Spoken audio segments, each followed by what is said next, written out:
السلام علیکم رحمت اللہ وبرکاتہ۔ میں آپ کا اپنا پیارا دوست اسرائیل خان پھر سے حاضر ہوا ہوں ریئل ہسٹری RH چینل لے کر۔ یہ آپ کا اپنا چینل ہے، اسے لائک، سبسکرائب، کمنٹ اور شیئر ضرور کریے گا۔ سلطان صلاح الدین ایوبی کی داستان، امید ہے آپ کو یہ کہانی اچھی لگتی ہوگی۔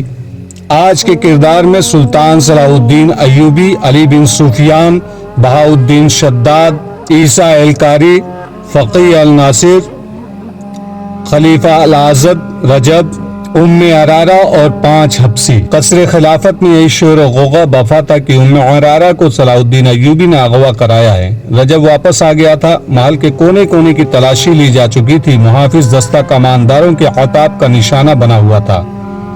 خود کماندار بھی سپاہیوں کی طرح تھر تھر کانپ رہے تھے۔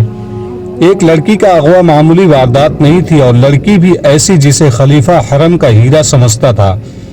محل کے پچھواڑے ایک رسہ لٹک رہا تھا، زمین پر پاؤں کے نشان تھے جو تھوڑی دور جا کر گھوڑوں کے نشانات میں ختم ہو گئے تھے۔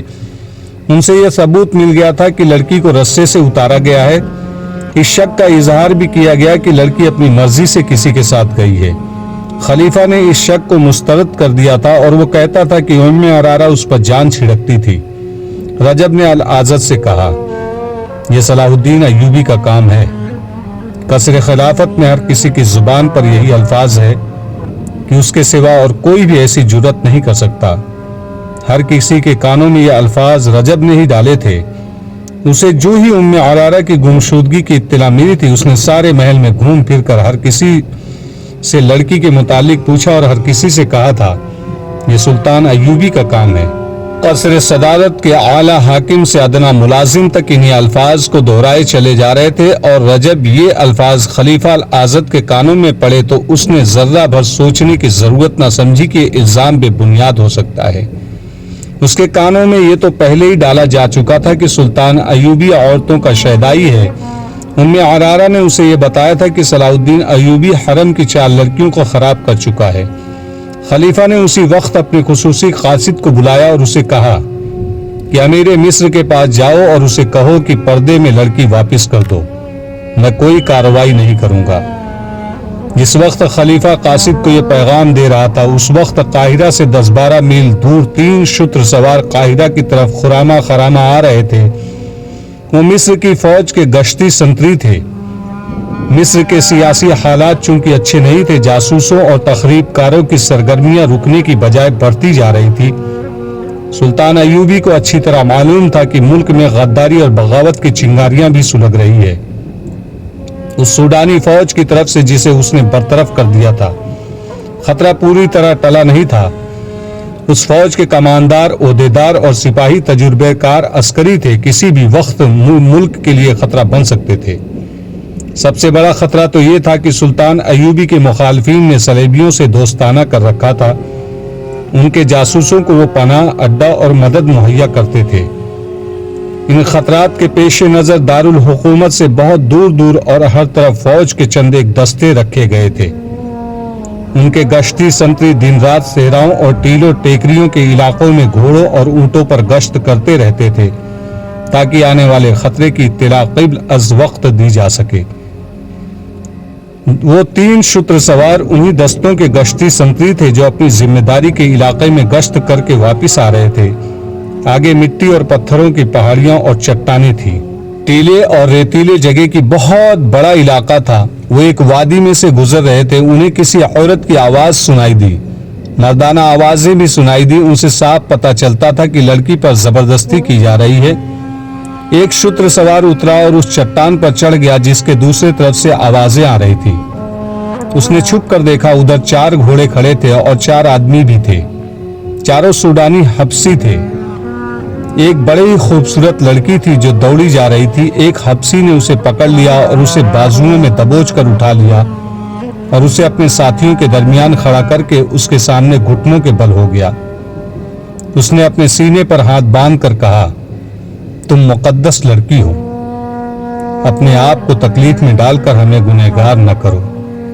دیوتاؤں کا قہر ہمیں جلا ڈالے گا یا ہمیں پتھر بنا دے گا۔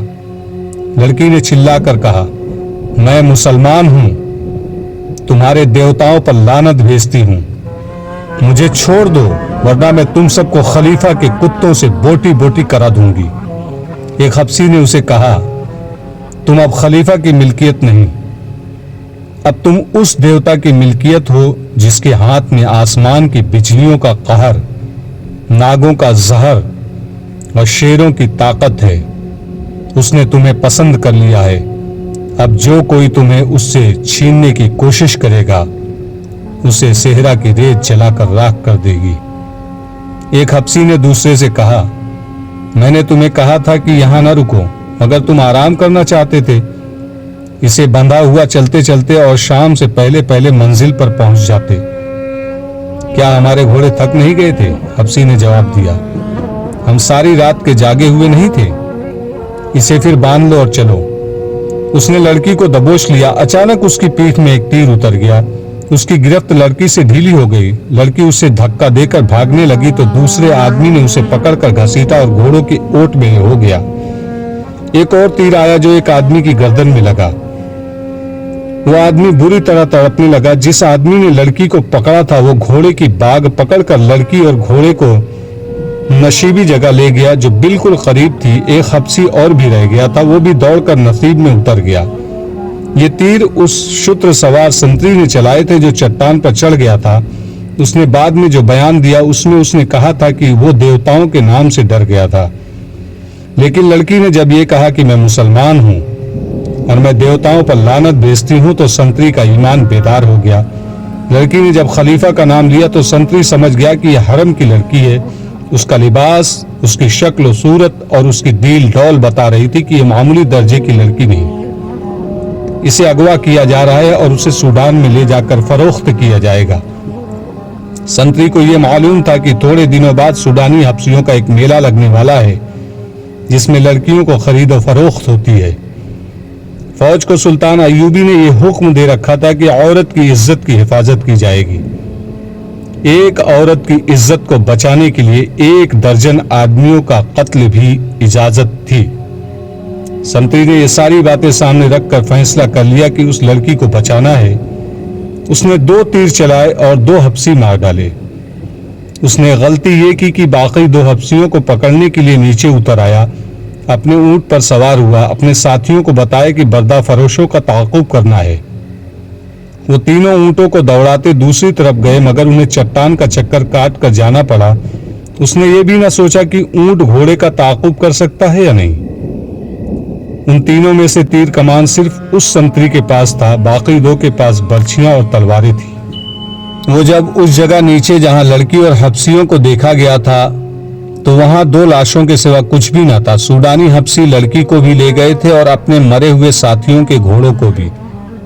شتر سواروں نے تعاقب میں اونٹ دوڑائے لیکن وہ ٹیروں اور چٹانوں کا علاقہ تھا، راستہ گھومتا اور مڑتا تھا۔ انہیں بھاگتے گھوڑوں کے ٹاپو سنائی دے رہے تھے جو دور ہٹتے گئے اور خاموش ہو گئے۔ شتر سواروں نے دونوں لاشیں اونٹوں پر لادی اور واپس آ گئے۔ انہیں معلوم تھا کہ یہ لاشیں کس کی ہیں۔ یہ عام قسم کے بردہ فروشوں کی بھی ہو سکتی تھی۔ انہیں اٹھا لانا ضروری نہ تھا، لیکن لڑکی خلیفہ کی معلوم ہوتی تھی، اس لیے لاشیں اٹھانا ضروری سمجھا گیا تاکہ یہ معلوم ہو سکے کہ اغوا کرنے والے کون ہیں۔ صلاح الدین ایوبی پریشانی اور غصے کے عالم میں ٹہل رہا تھا۔ کمرے میں اس کے مشیر اور متعمد بیٹھے تھے، اس کے دوست بھی تھے، وہ سر جھکائے بیٹھے تھے۔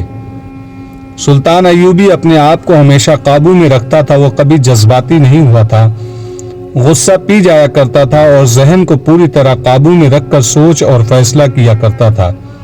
ایسے حالات نے بھی اسے آزمایا تھا جن میں جابر جنگجو بھی ہتھیار ڈال دیا کرتے ہیں۔ وہ محاصروں میں بھی لڑا تھا اور اس حال میں بھی محاصرے میں رہا تھا کہ اس کے سپاہیوں کے حوصلے ٹوٹ گئے تھے۔ قلعے میں کھانے پینے کے لیے بھی کچھ نہ رہا تھا اور سپاہیوں کی ترکش بھی خالی ہو گئے تھے۔ اس کے سپاہی اس انتظار میں تھے کہ وہ ہتھیار ڈال کر انہیں اس اذیت اور موت سے بچا لے گا، لیکن سلطان ایوبی نے صرف اپنا حوصلہ ہی مضبوط نہ رکھا بلکہ سپاہیوں میں بھی نئی روح پھونک دی۔ مگر اس روز سلطان ایوبی کو اپنے اوپر قابو نہیں رہا تھا، چہرے پر غصہ بھی تھا، گھبراہٹ بھی۔ یہی وجہ تھی کہ سب خاموش بیٹھے تھے۔ آج پہلی بار میرا دماغ میرا ساتھ چھوڑ گیا ہے، اس نے کہا۔ کیا یہ ممکن نہیں کہ آپ خلیفہ کے اس پیغام کو نظر انداز کر دیں؟ اس کے نائب سالار الناصر نے کہا۔ سلطان ایوبی نے کہا، میں اسی کوشش میں مصروف ہوں، لیکن الزام کی نوعیت دیکھو جو مجھ پر عائد کیا گیا ہے۔ میں نے اس کے حرم کی ایک لڑکی اغوا کروائی ہے۔ استغفر اللہ، اللہ مجھے معاف کرے، اس نے میری توہین میں کوئی کسر نہیں چھوڑی، پیغام بلکہ دھمکی قاصد کی زبانی بھیجی ہے۔ وہ مجھے بلا لیتا، میرے ساتھ براہ راست بات کرتا۔ بہاؤالدین شداد نے کہا، میں پھر بھی یہی مشورہ دوں گا کہ اپنے آپ کو ٹھنڈا کیجیے۔ سلطان ایوبی نے کہا، میں سوچ یہ رہا ہوں کیا واقعی حرم سے کوئی لڑکی اغوا ہوئی ہے؟ یہ جھوٹ معلوم ہوتا ہے۔ اسے پتہ چل گیا ہوگا کہ میں نے خطبے میں سے اس کا نام نکلوا دیا ہے۔ اس کے جواب میں اس نے مجھ پر یہ الزام لگا کر کہ میں نے اس کے حرم کی ایک لڑکی اغوا کرائی ہے، انتقام لینے کی کوشش کی ہے۔ سلطان ایوبی نے عیسائی کاری فقیر سے کہا، ایک حکم نامہ مصر کے تمام مسجدوں کے نام جاری کر دو کہ آئندہ کسی مسجد میں خطبے میں خلیفہ کا ذکر نہیں کیا جائے گا۔ الناصر نے کہا، آپ اس کے ہاں چلے جائیں اور اس سے بات کریں، اسے صاف الفاظ میں بتا دیں کہ خلیفہ قوم کی عزت کا نشان ہوتا ہے، لیکن اس کا حکم نہیں چل سکتا، خصوصاً اس صورتحال میں جب حالات جنگی ہیں اور دشمن کا خطرہ باہر سے بھی ہے اور اندر سے بھی موجود ہے۔ میں تو یہاں تک مشورہ دوں گا کہ اس کے محافظ دستے کی نفری کم کر دے، سوڈانی حبشیوں کی جگہ مصری دستہ رکھے اور اس کے محل کے اخراجات کم کرے۔ میں اس کے نتائج سے آگاہ ہوں، ہمیں مقابلہ کرنا ہی پڑے گا، ہمیں اللہ پر بھروسہ رکھنا چاہیے۔ میں نے ہمیشہ اپنے اللہ پر بھروسہ کیا ہے۔ سلطان ایوبی نے کہا، خدائے ذوال جلال مجھے اس ذلت سے بھی بچا لے گا۔ دربان اندر آیا، سب نے اس کی طرف دیکھا۔ اس نے کہا، صحرا کے گشتی دستے کا کماندار اپنے 3 سپاہیوں کے ساتھ آیا ہے، وہ 2 سوڈانیوں کی لاشیں لائے ہیں۔ سب نے دربان کی مداخلت کو اچھی نظر سے نہ دیکھا۔ اس وقت سلطان ایوبی بڑے ہی اہم اور خفیہ اجلاس میں مصروف تھا، لیکن سلطان نے دربان سے کہا، انہیں اندر بھیج دو۔ سلطان ایوبی نے اپنے دربان سے کہہ رکھا تھا کہ جب بھی اسے کوئی ملنے آئے وہ اسی اطلاع دے، اور اگر رات اسے جگانے کی ضرورت محسوس ہو تو فوراً جگا لے۔ سلطان کوئی بات اور کوئی ملاقات ملتوی میں نہیں ڈالا کرتا تھا۔ عہدیدار اندر آیا، اس کا چہرہ گرد سے ہٹا ہوا اور تھکا تھکا نظر آتا تھا۔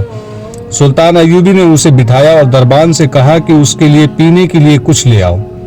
عہدیدار نے سلطان کو بتایا کہ اس کے گشتی سنتریوں نے 4 سوڈانی حبشیوں سے ایک مغویہ لڑکی کو چھڑانے کی کوشش میں 2 کو تیروں سے مار ڈالا ہے اور وہ لڑکی کو اٹھا کر بھاگ گئے ہیں۔ عہدیدار نے بتایا کہ سنتریوں کے بیان کے مطابق لڑکی خانہ بدوش یا کسی عام گھرانے کی نہیں تھی، وہ بہت ہی امیر لگتی تھی اور اس نے کہا تھا کہ وہ خلیفہ کی ملکیت ہے۔